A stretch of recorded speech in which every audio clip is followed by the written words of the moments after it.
ఈరోజు మన encounter news. నేను మీ కె విజయభాస్కర్. అందరికీ నమస్కారం. నా పేరు వరదు కళ్యాణి, ఎమ్మెల్సీ అండి. ఈరోజు బడ్జెట్ ఈ రాష్ట్ర ప్రజల్ని తీవ్ర నిరాశకు గురి చేసింది. ఎంతో నమ్మి భారీ మెజారిటీతో ఓట్లేసి గెలిపించిన ప్రజలకు ఈరోజు నెట్ట నిలువున మోసం చేసిన పరిస్థితి ఈ బడ్జెట్లో క్లియర్గా కనిపిస్తూ ఉంది. ఎందుకంటే గతసారి ప్రవేశపెట్టిన బడ్జెట్లో కూడా చాలా దారుణంగా ప్రజలను మోసం చేశారు.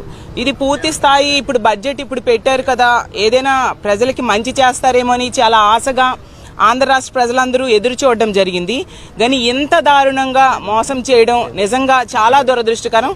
ఈరోజు ఆంధ్రప్రదేశ్ రాష్ట్రంలో రైతులకు మోసం చేశారు, మహిళలకు మోసం చేశారు, నిరుద్యోగులకు మోసం చేశారు, ఉద్యోగులకు మోసం చేశారు. ముఖ్యంగా ఇది పేదల వ్యతిరేక బడ్జెట్ అనేది క్లియర్గా అర్థమైంది. అలాగే ఉత్తరాంధ్ర ప్రజలకు, రాయలసీమ ప్రజలు వీళ్ళందరూ ఎంతో వెనకబడిన ప్రాంతాలు, వీటికి కూడా తీవ్ర నిరాశకు గురి చేసి దారుణంగా మోసం చేసిన పరిస్థితి క్లియర్గా కనిపిస్తూ ఉంది. ఈరోజు మహిళలకైతే నెట్ట నిలువుగా అసలు ఎన్ని పథకాలు సూపర్ 6 అంటూ ఆ రోజు ప్రవేశపెడతామని ఎన్నికల టైంలో హామీ ఇచ్చి ఈరోజు ఏ ఒక్కటి ప్రవేశపెట్టిన పరిస్థితి. అసలు వీళ్ళు ఎందుకు అధికారంలోకి వచ్చారు? గతంలో జగన్మోహన్ రెడ్డి గారు ఎంతో చక్కగా పరిపాలించేవారు, ఎన్నో పథకాలు ఇచ్చేవారు. వాటికంటే డబల్ ఇస్తాము, అంతకంటే ఎక్కువ మేలు చేస్తాము అని చెప్పి ప్రజలను నమ్మించి ఈరోజు అధికారంలోకి వచ్చారు. కానీ వీళ్ళు మేనిఫెస్టోలో పెట్టిన ఏ అంశాన్ని కూడా అమలు చేయని పరిస్థితి క్లియర్గా అర్థమవుతుంది. ఈరోజు మహాశక్తి పథకం గురించి అయితే అప్పుడు ఎన్నికల టైంలో ఎంతగా గొప్పలు చెప్పుకున్నారు. ఎందుకు మొన్న సమావేశాల్లో హోంమంత్రి గారు అయితే మహాశక్తి నిధులు కేటాయించామని ఈనాడు పేపర్ చూసి కౌన్సిల్లో చెప్పేయడం జరిగింది. చూసేసరికి ఆ బడ్జెట్లో కేటాయించలేదు. ఈ రోజు ప్రవేశపెట్టిన బడ్జెట్లో కూడా మహాశక్తి పథకానికి అంటే 19 సంవత్సరాల నుంచి 59 సంవత్సరాలు ఉన్న మహిళలకి నెలకి 1500 చొప్పున ఇస్తాననే ఆ పథకానికి రూపాయి కూడా కేటాయించిన పరిస్థితి ఈరోజు బడ్జెట్ అసెంబ్లీ కౌన్సిల్ సాక్షిగా ప్రజలందరికీ తెలిసిపోయింది. అలాగే తీసుకుంటే 20 లక్షల ఉద్యోగాలు ఇస్తాము లేదా 3000 రూపాయలు నిరుద్యోగ భృతి అన్నారు. దానికోసం కూడా ఒక్క రూపాయి కూడా కేటాయించకుండా నిరుద్యోగులు నెట్ట నిలువుగా మోసం చేసిన పరిస్థితి అందరూ చూసాం. అలాగే తీసుకుంటే ఫ్రీ బస్సు, ఎన్ని గొప్పలు చెప్పారు ఫ్రీ బస్ కోసం. అసలు ఆంధ్ర రాష్ట్రంలో మహిళలందరూ ఎంతో ఆశగా ఫ్రీ బస్ కోసం ఎదురు చూసే పరిస్థితి, దాని ఊసే ఈ బడ్జెట్లో పెట్టని పరిస్థితి. అలాగే తల్లికి వందనం, అలాగే రైతు భరోసా, ఈ 2 పథకాలకైతే అరాకొర నిధులు కేటాయించారు. అసలు తల్లికి వందనము కావాల్సింది 12,000 కోట్లు పైగా కావాలి సంవత్సరానికి. గత సంవత్సరము ఇవ్వలేదు, ఈ సంవత్సరము తీసుకుంటే ఇంచుమించు 25,000 కోట్లు కావాలి. కానీ కేవలం వాళ్ళు ఇచ్చింది 9,400 కోట్లు. అది అసలు యాక్చువల్గా on going scheme. Jaganmohan Reddy గారే ముఖ్యమంత్రి అయి ఉంటే ఈ టైంకి చక్కగా తల్లికి వందనం మొన్న వచ్చేసేది, ఈ సంవత్సరం కూడా వచ్చేది. సో ఆ సంవత్సరం ఎగ్గొట్టమే కాకుండా ఈ సంవత్సరంలో చాలా తక్కువ నిధులు కేటాయించిన పరిస్థితి మన అందరము చూసాం. అసలు గత ఏడాదేమో 5,387 కోట్లు కేటాయించారు మొన్న బడ్జెట్లో, గతసారి బడ్జెట్లో. అసలు ఆ నిధులు ఏమైపోయాయి? ఎవరికి ఇవ్వలేదు కదా తల్లికి వందనం. అలాగే తీసుకుంటే రైతు భరోసా, రైతుకేమో 20,000 ఇస్తానన్నారు. ఏది 20,000? దానికి కావాల్సింది 10,400 కోట్లు అయితే 6,300 కోట్లు కేటాయించి కంటి తుడుపు చర్యగా కేటాయించడం జరిగింది.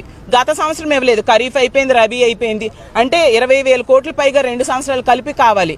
కానీ వాళ్ళు కేవలం 1 సంవత్సరం కూడా సరిపోయిన అంతగా కూడా కేటాయించకుండా రైతులు నెట్ట నిలువుగా మోసం చేసిన పరిస్థితి మనం చూసాం. అలాగే దీపం కోసం అసలు గత బడ్జెట్ సమావేశాల్లో ఎన్ని గొప్పలు చెప్పారు దీపం కోసం. తీసుకుంటే 1,55,00,000 మంది ఎల్పిజి గ్యాస్ సిలిండర్స్ ఉన్న వాళ్ళు ఉన్నారు. కానీ 90 లక్షల మందికే కుదించేయడం జరిగింది. అంటే ఎంత దారుణంగా ప్రజలు మోసం చేశారో అర్థం చేసుకోండి. దానికి కూడా 4,000 కోట్లు అవసరమైతే ఈ బడ్జెట్లో 2,601 కోట్లు కేటాయించడం జరిగింది. అంటే దానికి కూడా ఎంత ఘోరంగా ఆ పథకానికి తూట్లు పడవడానికి ప్రయత్నిస్తున్నారో మనం అర్థం చేసుకోవచ్చు. అలాగే సున్నా వడ్డీ తీసుకుంటే 10 లక్షల రూపాయల వరకు సున్నా వడ్డీ ఇస్తామన్నారు. దానికోసం అసలు ప్రస్తావనే లేని పరిస్థితి మనం చూసాము.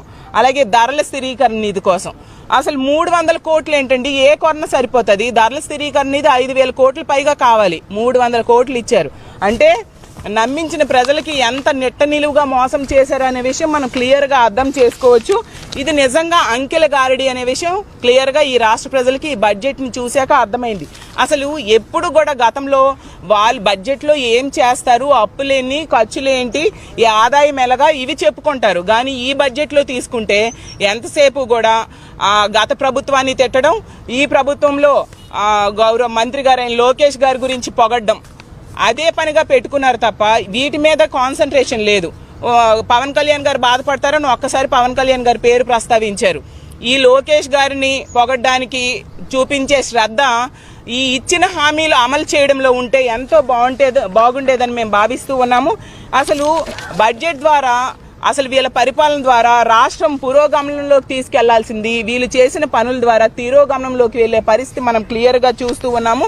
అసలు ఈ కూటమి ప్రభుత్వం ఎలా ఉందంటే ఎన్నికల టైంలో ఎన్నో హామీలు ఇచ్చి ఈరోజు ఏ ఒక్కటి అమలు చేయడానికి శ్రద్ధ చూపించట్లేదు. ఏరు దాటాక తెప్ప తగలేసే పరిస్థితిలో వీళ్ళు పరిపాలన సాగిస్తున్నారు అనేది ఇప్పుడు ప్రవేశపెట్టిన బడ్జెట్ ద్వారా మరొకసారి తేటతెల్లమైంది. ప్రజలందరూ కూడా దీన్ని గమనిస్తూ ఉన్నారు. రానున్న రోజుల్లో ఎలాగూ బడ్జెట్ మీద చర్చ ఉంటుంది. దాని మీద వీళ్ళు ఏ విధంగా ప్రజలను మోసం చేశారు, వీటన్నిటికీ వాళ్ళు ఎన్నికల్లో ఇచ్చిన హామీలన్నీ అమలు చేసి తీరాలి అని మా వైఎస్ఆర్ కాంగ్రెస్ పార్టీ తరఫున ప్రభుత్వం మీద ఒత్తిడి చేస్తాము. ఇలాంటి నిరాశాజనకమైన బడ్జెట్ ప్రవేశపెట్టినందుకు నిజంగా చాలా బాధగా ఉందని తెలియజేసుకుంటూ సెలవు తీసుకుంటున్నాను.